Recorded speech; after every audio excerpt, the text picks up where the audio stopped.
And welcome back to Aging Well, a monthly production of Somerville-Cambridge Elder Services. I'm your host, Nathan Lamb.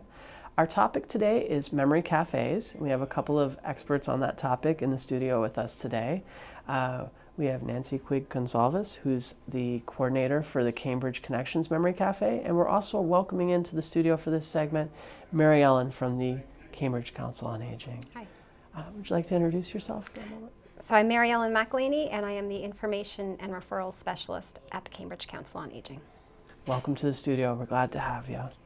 So I guess we'll just sort of circle back a little bit and talk about what is the Cambridge Connections Cafe?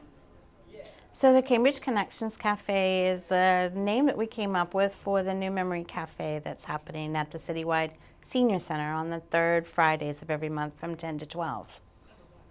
Excellent. And it's a joint venture with the Senior Center, which we're thrilled to have you here. So what sort of activities or identity were we looking for when we decided to put this one together?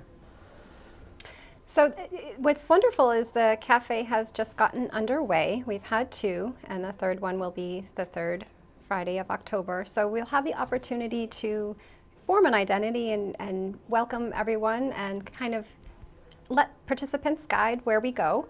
So far we have had a drum circle, which is a wonderful way to kind of just participate as much as you want to the music that's being made. We're very lucky that we will be having a dance troupe this coming Friday, again the third Friday of October. So we'll see where we go from there, but we'll have the opportunity to incorporate crafts and various activities. I guess that's true. I probably should have thought of that before asking. It's like you're trying to build an identity, but it sort of reflects the people who go. Yeah, because one of the memory cafes is the ability for the participants, as you develop your core group, to kind of drive the activities. What did their interests? What do they like to do? What would they like to see? You know, most of the cafes are always around art and music because that, and everybody kind of relates. Today's music, older music, and art can be a vast array, and so a lot of the activities are around that. But they can be, as you know, board games, they can be dance, they can be chair yoga, they can be stretching, you can learn a move. There's lots of different activities that you can do at cafes. That's great. So if you've never been to a cafe before, or you've never been to the Cambridge Connections Cafe, what should you know before going? Well, that you are welcome, and we hope that everyone who is interested will take the opportunity to come. It is in the Senior Center, Citywide Senior Center at Mass Ave in Central Square. So it's a vibrant setting. You'll have the opportunity to learn about other activities that also happen in the community and the center as well. But most important is that there's no expectation. You just come, enjoy yourself, participate as much as you like, and hopefully meet some new friends. And they don't necessarily have to be registered with the city and the Citywide Senior Center. They don't have to participate in any other activities if they just want to come for the Memory Cafe. But our hope would be is they come and see the Memory Cafe on the second floor, and as they're guided through to the elevators and up to the second floor, they have an opportunity to see the calendar of events and see the other great activities that are being held at the Senior Center that are available for them. And any do's or don'ts for going? So, you know, the do's, you know, you can register or you can just show up, which is great. We are, as memory cafes, we're not a drop-off service, or nor are we respite. So anybody that requires a care partner or a caregiver, we ask that the caregiver remain with them.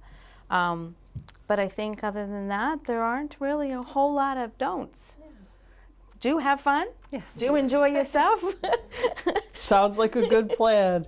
One thing during our conference when we had that segment on memory cafes was, I thought an interesting part was about the sort of overall tone of memory cafe.